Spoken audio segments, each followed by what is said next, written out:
Bonjour et bienvenue sur ma chaîne YouTube Tiaessiane. Aujourd'hui j'ai le plaisir de vous retrouver pour parler du virage texturiste de la marque Les Secrets de Loli. Sur TikTok, je parle beaucoup de la thématique des cheveux crépus, de notre relation avec notre image et avec nos cheveux. Et du coup j'ai forcément parlé du texturisme. Et il y a l'une d'entre vous, la Cité des Crépus, qui m'a dit que les marques encourageaient énormément le texturisme. Et je me suis dit, je vais faire un petit tour sur les pages des marques connues pour voir effectivement où on en est en 2023. J'ai commencé par Les Secrets de Loli, et là. J'ai trouvé déjà que le cheveu crépus était totalement invisible. Il y a des femmes noires, oui, mais à condition qu'elles n'aient pas le cheveu crépus. Sur une trentaine d'images, j'avais peut-être 3 photos. J'ai trouvé que vraiment, on n'était plus du tout sur une marque dédiée à l'entretien des cheveux crépus. Et deuxième chose, j'ai vu qu'en fait, il y avait énormément d'influenceurs non noirs qui étaient représentés sur cette page. Je pensais vraiment avoir affaire à une marque spécialisée. Et j'ai décidé d'enquêter pour comprendre pourquoi la marque a fait ces choix-là. Donc Les Secrets de Loli a été créé en 2009 par Kelly Massol, qui est d'origine guadeloupéenne et martiniquaise, qui a 38 ans et qui a grandi à Paris.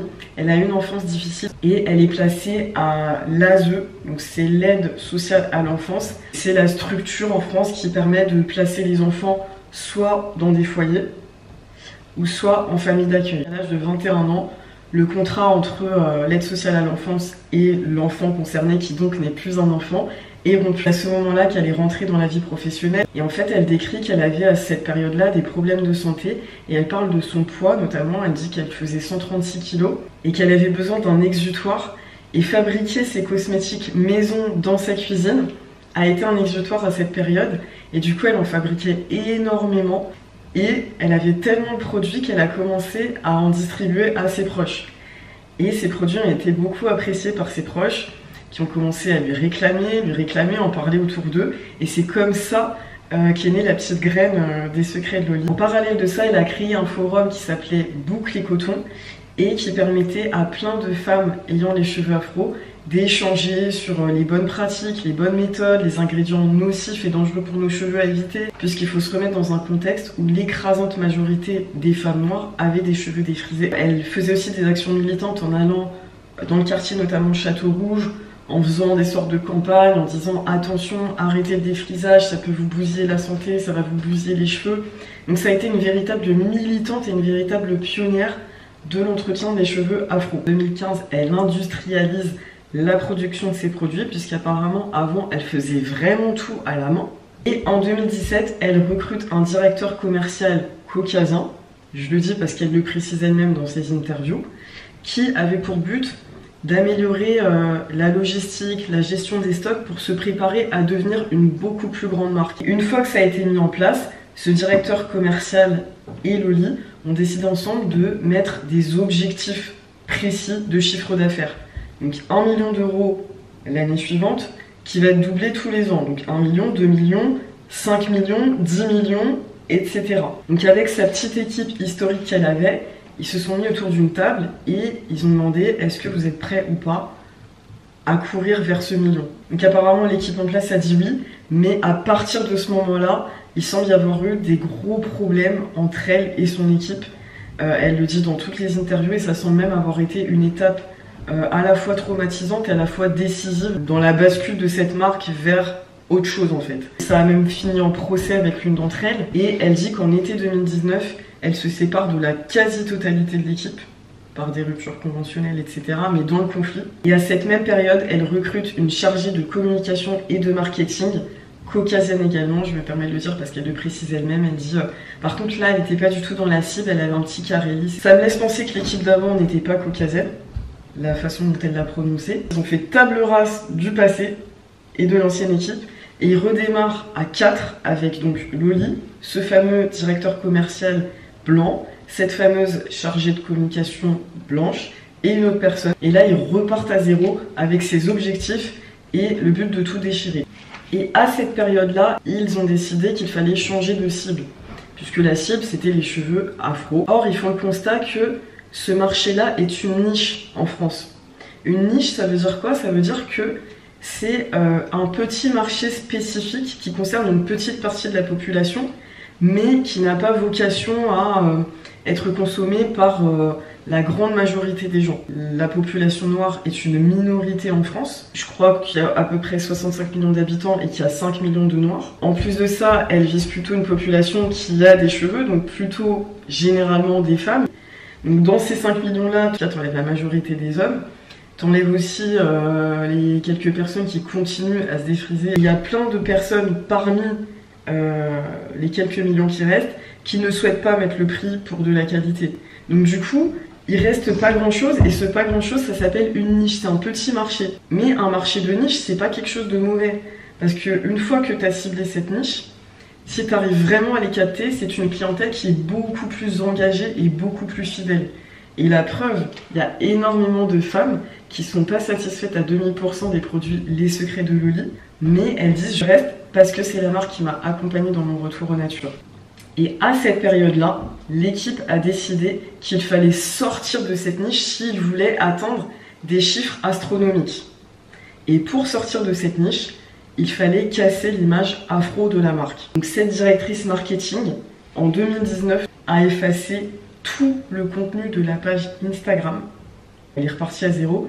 Et elle a commencé à réalimenter la page avec de nouvelles images. C'est à ce moment-là qu'on a commencé à voir plein de personnes caucasiennes, plein de cheveux bouclés, légèrement ondulés, qui n'avaient rien à voir avec l'afro, mais aussi quelques cheveux afro, mais toujours pas trop crépus. Ils ont aussi redéfini les termes. Il n'y avait plus écrit que c'était une marque pour cheveux afro, crépus, bouclés, frisés et compagnie.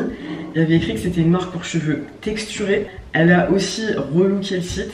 Elle a dit, je cite, je ne voulais pas que les distributeurs pensent que c'est une marque de noir, donc j'ai enlevé tous les visages et j'ai juste laissé le produit comme ça. Et puis sur le site aussi, elle a commencé à introduire énormément de caucasiens, énormément de nouvelles textures qu'on ne voyait pas avant. Elle était dans des magasins spécialisés, tous les magasins qui proposent des produits pour cheveux afro. Mais elle, son rêve, elle dit que c'était d'être distribuée à Monoprix.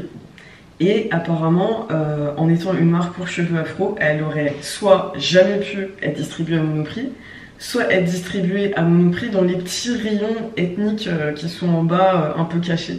Et elle voulait pas, elle voulait être à côté des Schwarzkopf, des L'Oréal, etc. Donc pour ça, elle a nettoyé sa marque, elle a pu laisser penser que c'était une marque de noir. Ce changement de cible a visiblement été un grand succès et assez immédiat, puisqu'en quelques mois, elle est passée de 17 000 abonnés sur Instagram à 75 000 abonnés. Et au niveau de ses ventes, elles ont aussi explosé. Elle dit dans Les Échos, il me semble, mais je vous remettrai toutes les sources en barre d'informations, qu'aujourd'hui, les Noirs ne représentent plus que 25% de sa clientèle. Donc c'est vraiment officiel non plus une marque pour cheveux afro, c'est une marque pour cheveux texturés. Donc on peut se demander comment elle a fait pour garder sa clientèle historique, donc les femmes aux cheveux afro, et de manière si fidèle et si engagée.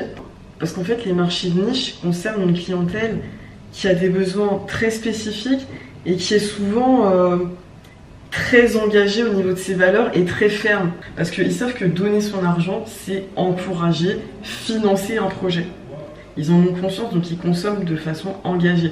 Un petit commerce qui fait uniquement du Made in France, ses clients, s'ils commencent à dire j'ai toujours le rayon Made in France, par contre j'ai fait importer pas mal de Made in China, du coup ça m'a permis de tripler mon chiffre d'affaires, donc continuez à acheter le Made in France, mais avec l'argent que vous me donnez, je le redistribue en allant acheter plein de Made in China. Est-ce que vous croyez que eux ils vont rester? Non, ils vont dire ok, t'es plus aligné à mes valeurs, moi je vais prendre cet argent et je vais le donner à un petit commerce en lequel je me retrouve actuellement en 2023. Tu me correspondais il y a 10 ans, aujourd'hui tu ne me corresponds plus, nos chemins se séparent en bons termes. Parallèlement à ce retour au naturel, on s'est reconnecté à notre identité, aux problématiques qui concernent la communauté afro, et il y a beaucoup de personnes qui ont fait une transition d'une consommation, je dirais, lambda, à une consommation beaucoup plus consciente. On sait que quand on donne de l'argent, on permet à des commerces de grandir, et où on s'est rendu compte que dans notre minorité, donc les afros d'Occident, on redépense la quasi-totalité chez des commerces qui n'appartiennent pas à des commerçants afro. Alors que les autres minorités, en termes de dépenses, ils vont avoir tendance à aller dans leur commerce. Ils vont aussi ailleurs, hein. Mais il y a quand même une bonne partie de leur budget qui est redistribué dans leur petit écosystème, dans leur communauté. Mais en fait, il faut aussi se demander pourquoi je consomme Black Owned. Black Owned, ça veut dire quoi? Ça veut dire donc black, noir, et owned appartient à. Donc Black Owned, ça veut dire un business, une entreprise, un service qui appartient à un noir. Avec cet éveil de conscience et ce désir du black-owned, on a aussi tendance à se dire ouais non, quand j'aime pas, là, on dit rien parce que ça ne se fait pas par principe, etc. Tu peux ne rien dire, mais couper la carte bleue. On a tout un budget limité et on a tout un nombre de produits limité. Donc quand vous mettez 75 € chez cette marque-là, ces 75 €, vous ne les mettez pas chez une autre marque black-owned, chez une autre entrepreneur afro. Donc il n'y a pas de culpabilité à avoir, puisque dans l'alternative que vous allez trouver, vous allez rester dans le j'encourage une sœur, j'encourage du black-owned. Avec les secrets de Loli, vous étiez sur la même longueur d'onde à une époque, et aujourd'hui, vous n'êtes plus alignés. Vous n'êtes pas marié à Loli, vous étiez marié à des valeurs. Vos valeurs restent intactes. Donc maintenant, vous allez voir qui d'autre est aligné à mes valeurs et qui d'autre je vais encourager. Il y avait juste deux choix qui étaient en face d'elle. Soit je reste dans ma niche, je cheveux crépus. Ma croissance restera quand même limitée, bien que très fidèle et pérenne, elle restera quand même limitée. Surtout que je pense qu'il y avait quand même pas mal de concurrence, parce qu'il y a quand même pas mal de marques spécialisées pour cheveux afro qui grandissent. Et déjà que c'est une niche, et si en plus elles sont 10 à se partager le marché, sachant qu'avant elles étaient toutes seules dans le game, ou elles étaient peut-être 2-3, ça commençait peut-être à être difficile pour elles aussi. Ou le dire, nettoie tes réseaux sociaux, tu caches tout ça, et tu choisis d'élargir ta cible à quasiment tout le monde, et là tu peux viser les 10 millions. Et elle a choisi les 10 millions. C'est tout, c'est pas quelque chose de mauvais, c'est juste que personnellement ça ne me correspond pas parce que j'ai des besoins spécifiques et parce qu'elle n'a pas hésité à invisibiliser mon cheveu. Il y a des grosses différences de visibilité, de succès, de perception de la beauté selon le type de boucle. Juste entre nous, noir, afro. Donc est-ce que vous pensez que intégrer, bon, venez vous aussi, venez dedans, on cache les afros et tout ça, va aider le texturisme ou va encore plus l'aggraver? Bah, regardez juste la page et vous le verrez. En plus, ces personnes-là qui ont les cheveux texturés ne se rendent peut-être pas compte de ce que c'est le texturisme. Elles disent peut-être, bah si, regarde, il y a des femmes noires, des femmes maghrébines, des femmes blanches, donc du coup, bah, il n'y a aucun rejet, aucune discrimination. Elles se rendent peut-être pas compte que oui, la noire, elle n'a pas les cheveux crépus. Et aussi, une chose très intéressante qu'elle a dite en interview, c'est qu'il y a une certaine forme de verticalité ou de hiérarchisation dans le sens où une femme afro va follow, acheter, s'identifier à des femmes afro et des femmes non afro. Elle va suivre sa nana, ça va suivre que sais-je. Par contre, la réciproque n'est pas vraie. C'est-à-dire qu'une femme européenne peut suivre des afros si elle parle politique, société, mais pour des conseils beauté, pour des conseils cheveux, typiquement, elles ont vraiment un fort besoin d'identification. Du coup, c'est pour ça qu'il a fallu nettoyer la page. Parce que une femme caucasienne, si elle voit que c'est une page pour noir, elle va se barrer. Alors que nous, même si on voit que c'est une page où il n'y a aucun cheveu crépus, on va rester. Parce qu'on a un besoin d'identification, mais on sait faire sans, parce qu'on a grandi sans en fait. Et c'est pour ça aussi qu'elle disait, Loli, qu'il y avait plein d'influenceuses noires qui ont un nombre d'abonnés limité. Même si elles sont les meilleures dans leur domaine à elles, elles vont peut-être pas atteindre le million. Pourquoi? Parce que y a surtout des afros qui les suivent. Alors que la blanche, il y aura des afros, des maghrébines, etc., etc. Et la maghrébine, il y aura aussi un peu de tout. C'est vraiment les noirs qui sont vus comme des personnes très différentes. Le cheveu texturé, pour moi, c'est une super cheveux. On a tout à y perdre, à faire cette espèce de fourre-tout, de bouillie, où il y a vraiment de tout. Faites votre choix, est-ce qu'on continue là-dedans? Puisqu'après, ça va se répandre. On voit que, ah tiens, quand on élargit, on fait 10 millions. Alors que quand on reste dans notre petite niche là, on fait un chiffre beaucoup plus bas. Et en plus, elles adorent, elles la mentionnent de partout, elles la partagent, elles like. Quand tu regardes les commentaires sous les photos des femmes caucasiennes qui ont quelques boucles, on voit les femmes noires, ah ouais, j'adore, magnifique et tout. Mais comment vous voulez que les autres marques ne fassent pas la même chose? Elles réutilisent le même vocabulaire que nous on utilise pour parler de notre retour au naturel. Sachant que nous, notre vécu est vraiment bien spécifique. On s'est brûlé le crâne des années, on en a des problèmes gynéco pour certaines. On a eu ce type de partage où on a partagé notre petite story capillaire, vous voyez? Et ben, elle prend la même structure et elle l'applique à des femmes non afro-caucasiennes qui parlent aussi de leur retour au naturel, de comment elles ont enfin assumé, du rejet qu'elles auraient subi à l'école, etc. Ok, elles ont reçu un rejet et tout ça, mais elles aussi m'ont rejeté. Elles aussi ne comprennent pas mes problématiques. Réutiliser des mots qui nous parlent subtilement nous permet de nous identifier à ces femmes aux cheveux texturés qui sont pourtant non afro. Il y a même sur TikTok une femme qui s'est permis de me dire « Ouais mais non, mais il faut pas hiérarchiser les souffrances, hein. Moi aussi j'ai fait un retour au naturel, hein, parce que avant je me faisais des brushings et en haut c'était un petit peu trop gonflé quoi. » Toi, en haut c'était un petit peu trop gonflé quand tu faisais des brushings, ok. Sauf que moi, je n'ai jamais vu mes cheveux de toute ma vie. C'est à 20 ans que j'ai découvert à quoi ressemblaient mes cheveux. Toi, le fait que tu aies un brushing un petit peu trop gonflé, c'est aussi un sujet que je ne méprise pas, mais c'est pas le même sujet. C'est pour ça que moi j'ai besoin de me retrouver dans un espace qui m'appartient pour échanger avec des personnes qui ont un vécu similaire.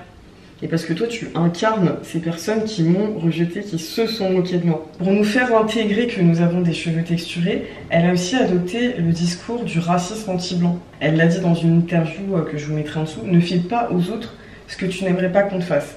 Moi j'ai manqué de visibilité toute ma jeunesse dans les médias, sur les réseaux sociaux, sur les pages des grands groupes, etc. Je ne vais pas à mon tour invisibiliser les belles blondes aux yeux bleus.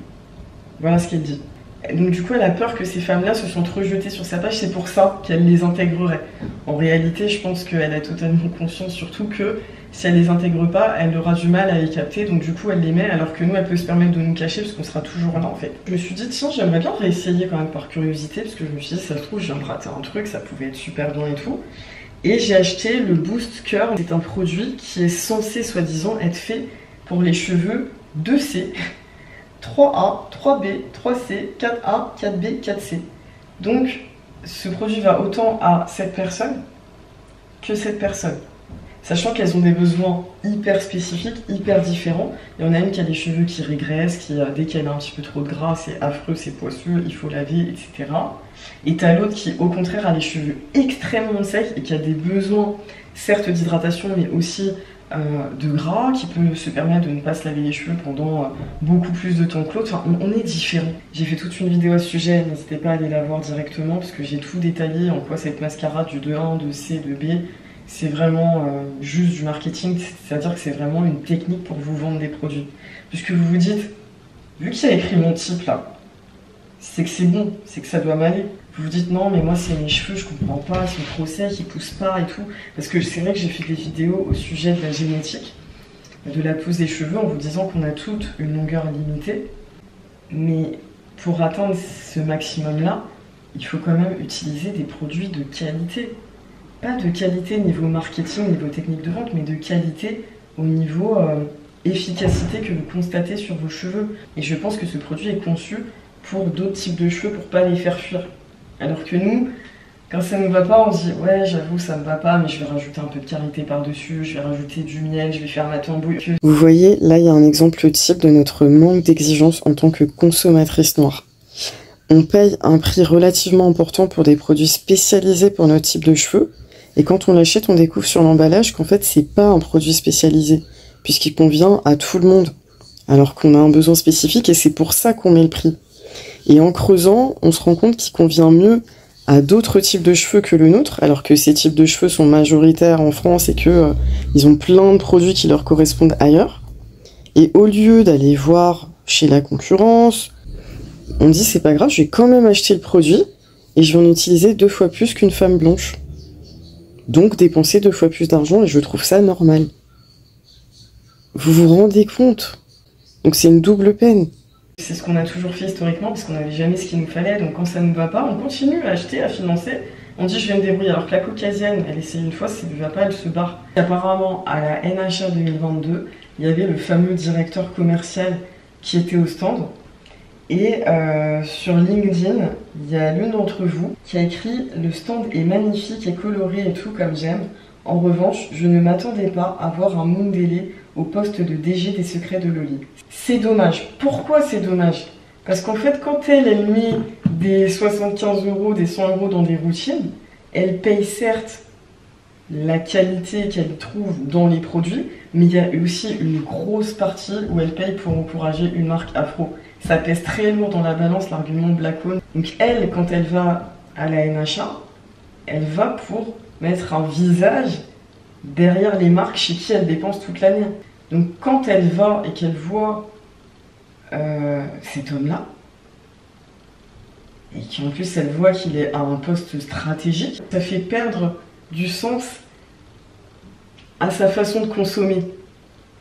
C'est à l'opposé, parce que lui en fait, il incarne un peu l'image de l'homme déjà, caucasien, en costard, la cinquantaine et tout, un peu style PDG des grands groupes, L'Oréal et compagnie, qui nous invisibilisent, qui nous considèrent pas, qui nous connaissent pas. Et nous justement, pour arrêter de consommer chez eux, on a commencé à consommer chez des plus petites marques, mais Blackone, etc. Donc là, je dis, oula, dans tout l'argent que j'ai mis, en fait, c'était pour aller là.